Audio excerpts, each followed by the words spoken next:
Hello प्रिय विद्यार्थियों, कैसे हो आप? भाई आज हम हिंदी व्याकरण क्लास 10th की हिंदी व्याकरण लेके आए हैं जो अमूमन बोर्ड परीक्षा में पूछा जाता है, चाहे आप किसी भी बोर्ड से हो। आज की यह वीडियो आपके लिए बहुत लाभदायक होने वाली है क्योंकि हम व्याकरण के कुछ ऐसे प्रश्न आपको बताने वाले हैं जिसमें आपका नंबर पक्का हो सकता है। भाई व्याकरण तो पूछी ही जाती है, तो आज हम ये कंफर्म कर लें कि हमें कौन कौन से प्रश्न याद करने हैं। भाई ये महत्वपूर्ण टॉपिक है, इसको आपको याद करना ही होगा, चाहे अब अर्धवार्षिक हफ्ते निकल रहे या बोर्ड परीक्षा में बैठने वाली है, तो इसके लिए विशेषकर आपको ये लाभदायक सिद्ध होगा। आगे भी हम समय समय पर आपके लिए हिंदी से संबंधित महत्वपूर्ण प्रश्न लेकर आते रहेंगे। इसके लिए आप चैनल सब्सक्राइब करें और प्यारा सा कमेंट करते हुए आप कौन सी जगह से हैं और कौन से बोर्ड से हैं वो भी कमेंट में अवश्य लिखें। चलिए वीडियो स्टार्ट करते हैं।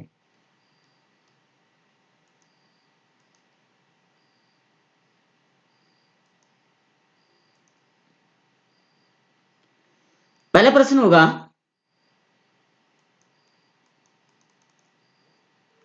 पहले प्रश्न दिया है पत्र लेखन में सबसे महत्वपूर्ण अंग किसे माना जाता है। वह पत्र लेखन वाला प्रश्न भी पूछा जाता है। तो पत्र लेखन में महत्वपूर्ण अंग जो होता है, पत्र लेखन में सबसे महत्वपूर्ण अंग उस पत्र की विषय वस्तु तथा भाषा शैली होती है। वह विषय वस्तु और भाषा शैली को महत्वपूर्ण स्थान दिया गया है। अर्थात किसी भी पत्र को भेजने का उद्देश्य किसी महत्वपूर्ण संदेश को किसी अन्य व्यक्ति तक पहुंचाना होता है। यदि पत्र किसी यदि पत्र की विषय वस्तु संतुलित और भाषा शैली सरल हो, पत्र में लिखे गए संदेश सही रूप से प्राप्त करता है, यानी जिसको आप पत्र भेज रहे हैं उस तक पहुंचा पाएगा। इसके लिए एक अच्छे पत्र का सबसे महत्वपूर्ण अंग उसकी विषय वस्तु होती है, यानी भाषा शैली। आप किस भाषा में इसको लिख रहे हैं और विषय क्या है आपका। तथा पत्र लेखन के अनेक महत्वपूर्ण अंग होते हैं जिसमें उचित संबोधन, अभिवादन, पत्र भेजने वाले का नाम, पता, पत्र पाने वाले का नाम एवं पता, विषय वस्तु का शीर्षक, पत्र के अंक, शिष्टाचार, समापन आदि होते हैं। तो ये प्रश्न भी पूछा जा सकता है कि पत्र लेखन के बारे में आप क्या जानते हैं, तो आप इनको लिख सकते हैं। ठीक है। क्वेश्चन नंबर 2 की बात करें, पत्र लेखन में कौन कौन से भाग होते हैं। भाई पत्र लेखन के भाग भी होते हैं, कौन कौन से होते हैं, तो अभी हमने ऊपर भी चर्चा की थी। यानी पत्र लेखन में विभिन्न भाग होते हैं। पत्र का शीर्षक, तिथि यानी दिनांक भी आपको डालनी होगी, प्राप्तकर्ता किसको आप भेज रहे हैं, प्राप्तकर्ता के नाम के भी नीचे श्रेणी, शुभेच्छा या उदाहरण, पत्र की भाषा, फॉर्मेट, सलाह, संलग्न आदि एक करना होता है। ये सभी भाग जो है पत्र लेखन के एक सामान्य भाग होते हैं। ठीक है ना। आगे बात करते हैं प्रश्न नंबर 3। तो पत्र लेखन से संबंधित हमने दो महत्वपूर्ण प्रश्न लेकर आए थे, पूछा जाता बार बार, आप इनको रख सकते हैं, लिख सकते हैं। प्रश्न नंबर 3 की बात करें, क्रिया की परिभाषा, उदाहरण एवं भेद लिखिए। क्रिया बार बार पूछी जाती है, क्रिया क्या होती है। सामान्यतः हम जानते हैं होने सकर्मक और अकर्मक क्रिया, तो इसके बारे में विस्तृत से जानेंगे। जिस शब्द या पद से किसी कार्य के करने या होने का बोध होता है, करने या होने का बोध होता है, उसे क्रिया कहते हैं। जैसे क्रिया के भेद, तो क्रिया के सामान्यतः दो भेद होते हैं। कितने भेद होते हैं याद रखना आप लोग। क्रिया के दो भेद होते हैं। पहला आता है सकर्मक क्रिया, दूसरा आता है अकर्मक क्रिया। सकर्मक सा मतलब जिसमें कर्म किया जाता है, अकर्मक का मतलब मतलब नहीं है जिसमें कर्म। ठीक है। अब आप समझ रहे होंगे इसका क्या तात्पर्य है, तो इसको आगे समझाएंगे, उदाहरण के माध्यम से आपको समझाएंगे। चिड़िया आकाश में उड़ रही है। दूसरा उदाहरण है शीला ने सेब खाया।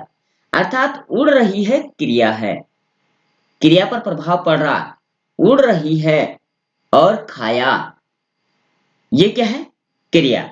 लेकिन क्रिया कैसी हो रही, चिड़िया आकाश में उड़ रही है, कर्म कर रही है। शीला ने सेब खाया, ठीक है, ये ऐसा हो गया, खाना क्या हो गया, सकर्मक हो गया। अब बात करते हैं प्रश्न नंबर 4 की, अकर्मक क्रिया किसे कहते हैं। पहले हमने ऊपर जाना कि सकर्मक और अकर्मक क्रिया होती है, चलो पहले अकर्मक क्रिया के बारे में जान लेते हैं।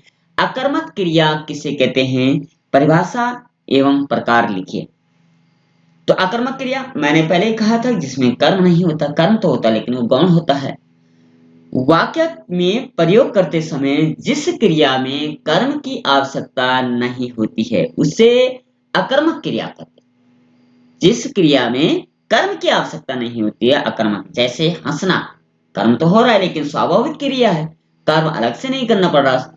गाना, रोना, ये जो होती है ये अकर्मक क्रियाएं होती है। शीला रोती है, कई बार प्रश्न पूछा जाता है शीला रोती है, ये कौन सी क्रिया है? तो हम लिखेंगे अकर्मक क्रिया। रोना, हंसना, गाना, भागना, ये अकर्मक क्रियाएं होगी। जैसे अकर्मक क्रिया के प्रकार माने जाते हैं, 3 प्रकार होते हैं।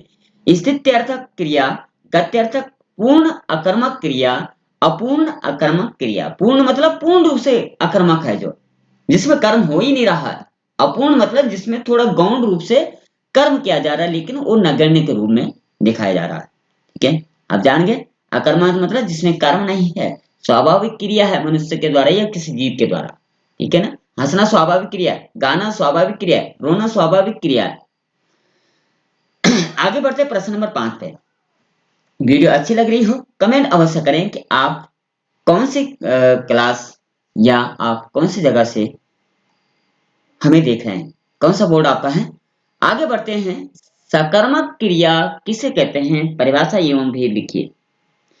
उत्तर लिखेंगे, प्रश्न पूछा जा सकता है सकर्मक क्रिया किसे कहते हैं, परिभाषा एवं भेद लिखिए। तो सकर्मक क्रिया की परिभाषा क्या होगी? जिस क्रिया के प्रयोग में कर्म की आवश्यकता पड़ती है उसका सीधा संबंध कर्म से होता है, अर्थात क्रिया का प्रभाव कर्म पर पड़ता है, उसे सकर्मक क्रिया। ठीक है, ये कम हो गया, सॉरी ये कर्म होना था। कर्म पर पड़ता है उसे सकर्मक क्रिया कहते हैं। सकर्मक क्रिया के भेद भी 3 होते हैं। पूर्ण एक कर्मक क्रियाएं, पूर्ण द्विकर्मक क्रियाएं, अपूर्ण सकर्मक क्रियाएं। ठीक है, सकर्मक में जिसमें कर्म का प्रभाव, जैसे राम फल खाता है, राम स्कूल जाता है, राम खेत में कार्य कर रहा है, तो ये कर्म हो रहा है उसमें। ठीक है ना, जिसमें कर्म का प्रभाव हो सकर्मक क्रिया, जिसमें कर्म का अभाव हो अकर्मक क्रिया। याद रहेगा। आगे बढ़ते हैं प्रश्न नंबर 6 की ओर। अव्यय किसे कहते हैं? परिभाषा एवं भेद लिखिए, बार बार पूछा जाता है। अगर माना प्रश्न पूछा गया कि अव्यय किसे कहते हैं, परिभाषा भेद लिखिए, 2 नंबर में पूछा जा सकता है। तो हमने लिखना है अव्यय उन शब्दों को कहा जाता है जिनमें लिंग, वचन, कारक, संज्ञा, सर्वनाम के कारण कोई भी बदलाव या परिवर्तन। अब लिंग का पता है आपको, हिंदी में 2 लिंग होते हैं। ठीक है ना, पुल्लिंग और स्त्रीलिंग। वचन भी 2 होते हैं, एक वचन बहुवचन। कारक 8 होते हैं। संज्ञा, सर्वनाम, विशेषण, ये सब पूछे जाते हैं। ठीक है ना, उनमें कोई भी विकार उत्पन्न नहीं होता, इसलिए उन्हें अविकारी शब्द कहा जाता है। अविकारी यानी अव्यय शब्द कहलाता है। जैसे आप बताएं अव्यय शब्द कौन से होते हैं? तो अव्यय शब्द होते हैं जैसे कब, कहां, क्यों, कैसे, किसने, उधर, उधर, ऊपर, नीचे, अरे, तथा, लेकिन, क्योंकि, परंतु, केवल, अर्थात आदि आदि। इससे अलावा और भी होते हैं, बहुत सारे अव्यय शब्द होते हैं। अव्यय का मतलब जो बदलते नहीं है, जो यथावत स्थिति में रहते हैं, किसी भी प्रयोग में लिया जाए लेकिन वो बदलता नहीं है। वो चाहे बहुवचन में लिया जाए, चाहे एक वचन में लिया जाए, चाहे पुल्लिंग में लिया जाए, चाहे स्त्रीलिंग में लिया जाए, चाहे संज्ञा में लिया जाए, चाहे सर्वनाम में लिया जाए, उसकी स्थिति यथावत रहती है, वो अव्यय शब्द कहलाते हैं। ठीक है ना, यानी बदलाव या परिवर्तन नहीं होता है, लिखा गया है। तो आपने परिभाषा को ध्यान से पढ़ना, तब याद रहेगा। ठीक है, अव्यय की भेद की बात करें तो अव्यय के 5 भेद होते हैं। क्रिया विशेषण अव्यय, संबंध बोधक अव्यय, समुच्चय बोधक अव्यय, विस्मयादि बोधक अव्यय और निपात।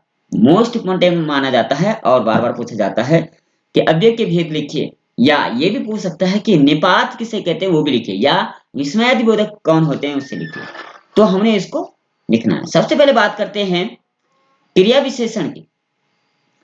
क्रिया विशेषण आप समझ गए होंगे, बार बार पूछा जाता है। क्रिया विशेषण या अभिकारी शब्द होते हैं जो क्रिया की विशेषता बताती है, यानी क्रिया की विशेषता बताने वाले शब्दों को क्रिया विशेषण कहा जाता है। जैसे उदाहरण है, घोड़ा तेज दौड़ रहा है। अब तेज क्या हो गया? यहाँ पे क्रिया विशेषण हो गया, क्रिया की विशेषता बता रहा है, इसमें तेज जो हो जाएगा वो क्रिया की विशेषता हो जाएगा। दूसरे नंबर की बात करते हैं संबंध बोधक अव्यय क्या होते हैं? परिभाषा क्या होगी? वे शब्द जिससे संबंध का बोध हो वह संबंध बोधक अव्यय कहलाते हैं। जैसे संबंध यानी संबंध क्या हो गया? रिश्ते नाते हो गए हमारे, या वस्तु स्थान जाति भाव आदि से हमारा जो संबंध होता है। रमेश घर के बाहर बैठा, अब घर से उसका संबंध है, इसमें के बाहर संबंध हो गया, घर से उसका संबंध है, इसलिए संबंध बोधक अव्यय हो जाएगा। ठीक है, ऐसे प्रश्न पूछे जा सकते हैं, पूछा जा सकता है संबंध बोधक अव्यय किसे कहते हैं? परिभाषा सहित उदाहरण दीजिए। तीसरी बात करते हैं समुच्चय बोधक अव्यय। समुच्चय मतलब सम धन उच्च, दो पदों पदबंधों वाक्यांशों या वाक्य को परस्पर जोड़ने वाले अधिकारी शब्द समुच्चय बोधक। सम मतलब जोड़ना, जैसे यथा, किंतु, परंतु। जैसे उदाहरण की बात करें, रात हो गई पर चांद नहीं निकला, ये पर जो है ना, पर या परंतु, रात हो गई परंतु चांद नहीं निकला, जहां बीच में ये शब्द आते हैं यथा, किंतु, अथवा आदि, परंतु, लेकिन, ये जहां बीच में आ जाती है वो समुच्चय बोधक होता है। दो पदों को जोड़ना, शब्द नहीं। पद, पद क्या होते हैं? पद मतलब जैसे ये हो गया, यहां से रमेश घर के बाहर बैठा है, ये एक पद हो गया। शब्द क्या हो गया? शब्द हो गया रमेश। ठीक है, पद क्या हो गया? रमेश घर के बाहर होता है। तो इन दो पदों को, एक पद ये है रात हो गई, एक पद ये हो गया चांद नहीं निकला, ये दूसरा पद हो गया, इनको बीच में जोड़ने की जो कड़ी है वो पर है। अर्थात ऐसे शब्द जो है वो समुच्चय बोधक कहलाते हैं।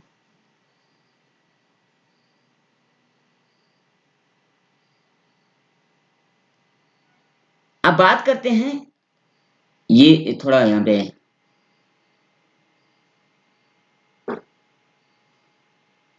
गलत लिखा गया है, ये वाला यहाँ पे होना था विस्मयादि बोधक, सॉरी उदाहरण विस्मयादि बोधक का ही है। ठीक है ना, ये विस्मयादि बोधक होना था, थोड़ा मिस्टेक हो गई, विस्मयादि बोधक टाइपिंग में मिस्टेक होगी, इसको आप क्या लिखेंगे? विस्मयादि।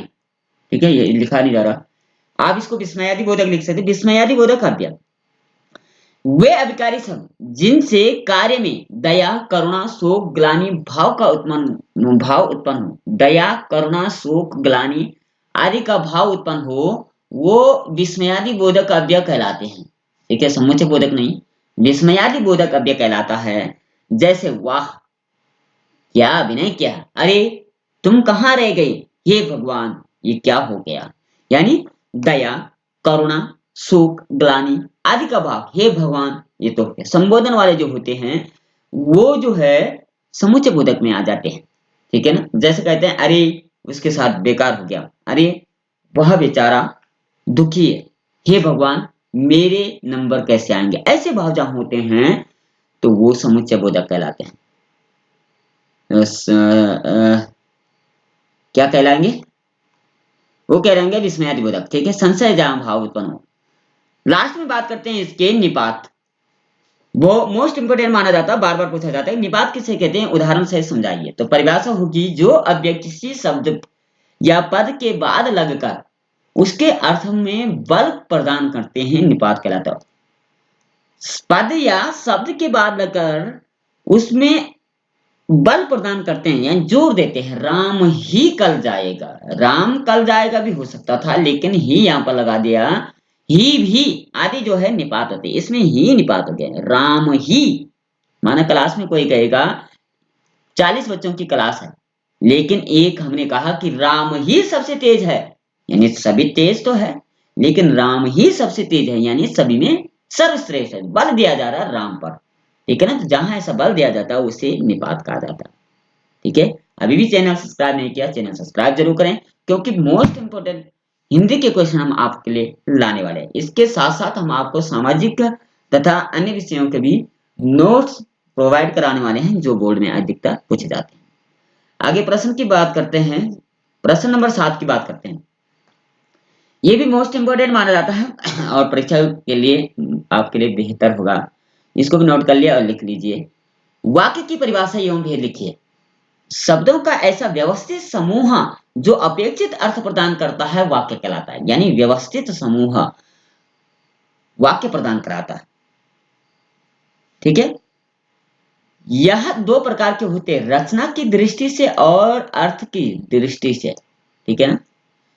सबसे पहले बात करते हैं रचना की दृष्टि। रचना का मतलब आप समझ रहे हैं, रचना मतलब निर्माण करना। रचना की दृष्टि से वाक्य के तीन भेद होते हैं, सरल वाक्य, मिश्र वाक्य और संयुक्त वाक्य। बार बार पूछा जाता है, कई बार वाक्य दिया होगा, बताइए इनमें से ये कौन सा वाक्य है, सरल है, मिश्र है, संयुक्त है। तो पहचाना भी आना चाहिए कि आपको लग जाए एकदम कि हाँ ये संयुक्त वाक्य है, ये मिश्र वाक्य।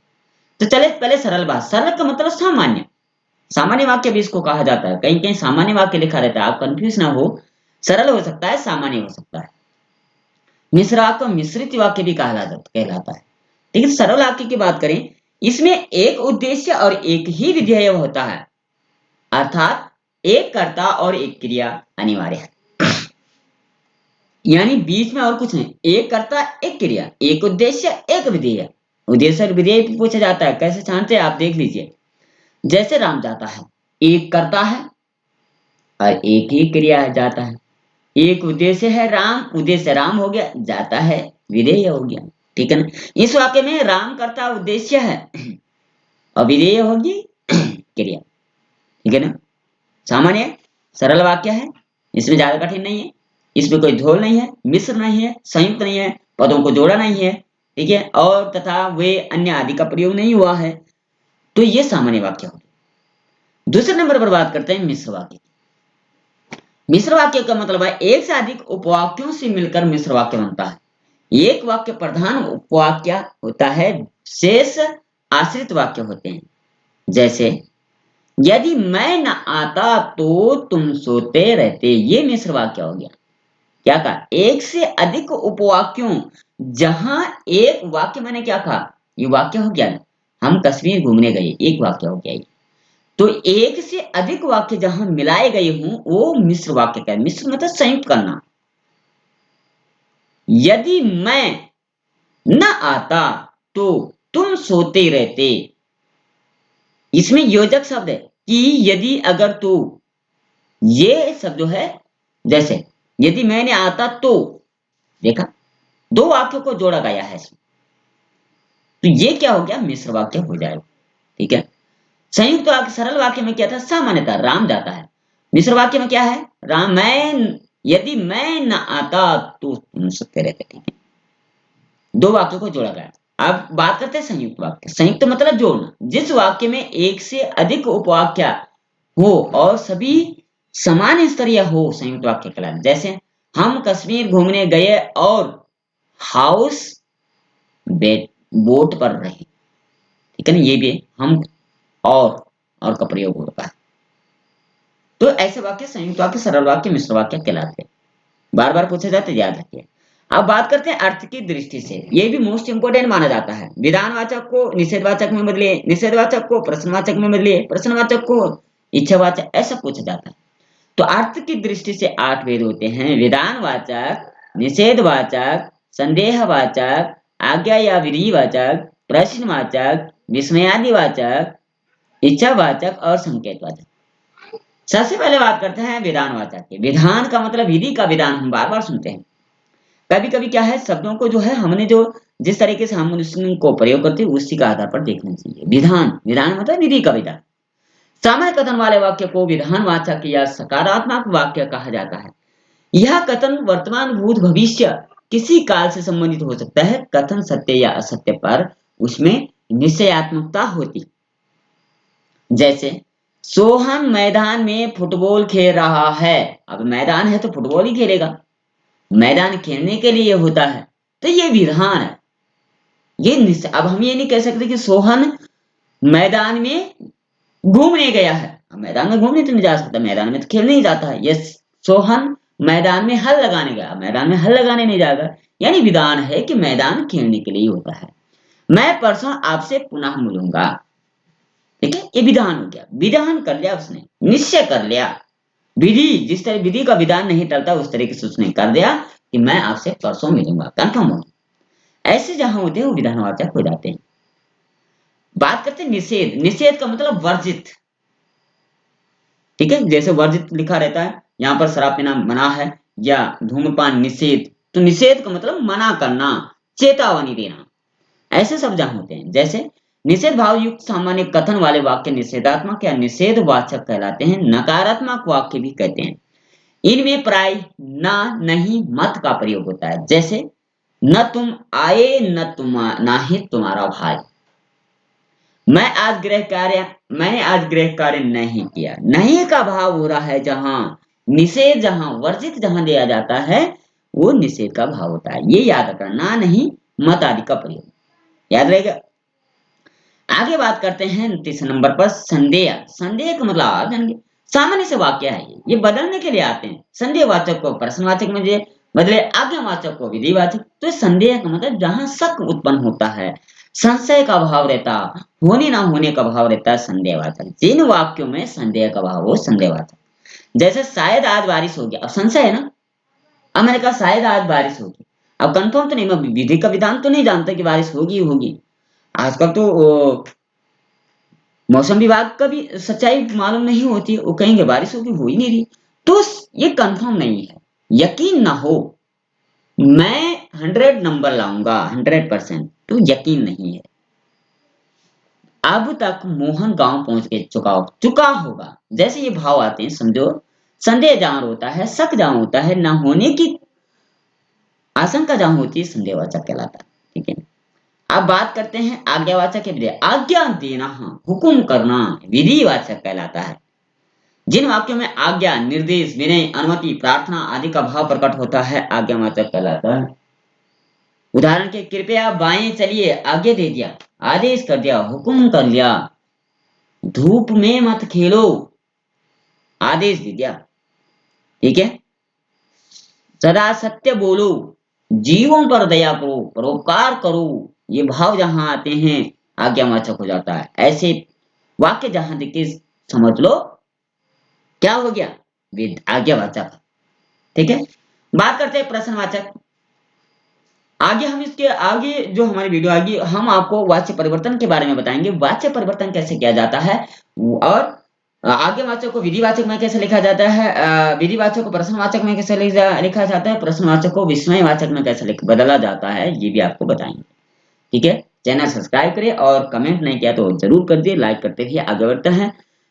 प्रश्नवाचक कहा जाता है जिन वाक्यों में वक्ता श्रोता से पूछता है, उन्हें प्रश्नवाचक कहते हैं। ये क्या होते हैं प्रश्नवाचक शब्द? कौन से होते हैं? क्या, कौन, कैसे, कहां, कब, ये तो होते प्रश्नवाचक।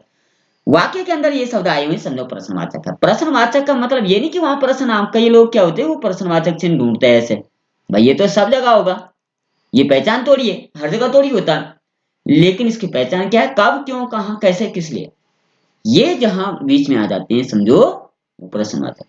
आप कल कहां थे, कहां, या पुस्तक किसने लिखी, किसने, ये प्रश्नवाचक हो गया। ठीक है ना, अब हमें यहाँ प्रश्नवाचक तो नहीं लगा, इसका मतलब ये प्रश्नवाचक नहीं है, तो बीच में आपको ढूंढना, प्रश्नवाचक चिन्ह नहीं ढूंढना है, आपने बीच में ढूंढना है कि क्या ये शब्द आ रहे हैं। ठीक है ना, बात करते हैं विस्मयवाचक। जिन वाक्यों में हर्ष शोक, जैसे हमने ऊपर बताया था, हर्ष शोक घृणा का भाव उत्पन्न होता है, विस्मयवाचक कहलाते हैं। अरे इतना लंबा शाम, कितना रमणीय दृश्य है, अरे हे भगवान, अगर अच्छा होता तो जीवन सफल हो जाता, हे भगवान मेरे को सारी किताब याद होते तो नंबर आ जाते, ये भाव जहां होते हैं विस्मयवाचक हो जाता है। सातवां बात करें इच्छावाचक। इच्छा जागृत जहां होती है, जिन वाक्यों में वक्ता की कामना, आशीर्वाद भाव का उत्पन्न होता है, इच्छावाचक। आपकी यात्रा मंगलमय हो, आपकी ये इच्छा से कहा उसने, लिखा नहीं था कहीं, न किसी ने कहा बोलने को, इच्छा थी मन में, किसी को कह दिया आपका जीवन सफल हो, इच्छा थी। ईश्वर तुम्हारी मनोकामना पूर्ण हर किसी के लिए थोड़ी निकलता है, जिसके लिए इच्छा होगी, तो इच्छा का भाव जहां होता है वो इच्छावाचक हो जाता है। आखिरी है इसका सेशन का आखिरी क्वेश्चन होगा, संकेतवाचक किसे कहते हैं?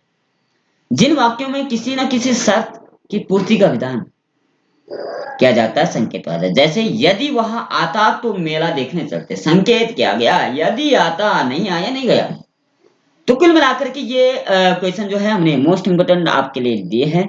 आशा करते हैं आपको ये सेशन अच्छा लगा होगा। अच्छा लगा अपने दोस्तों के साथ शेयर जरूर करें। अभी तक चैनल सब्सक्राइब नहीं किया, सब्सक्राइब जरूर करें और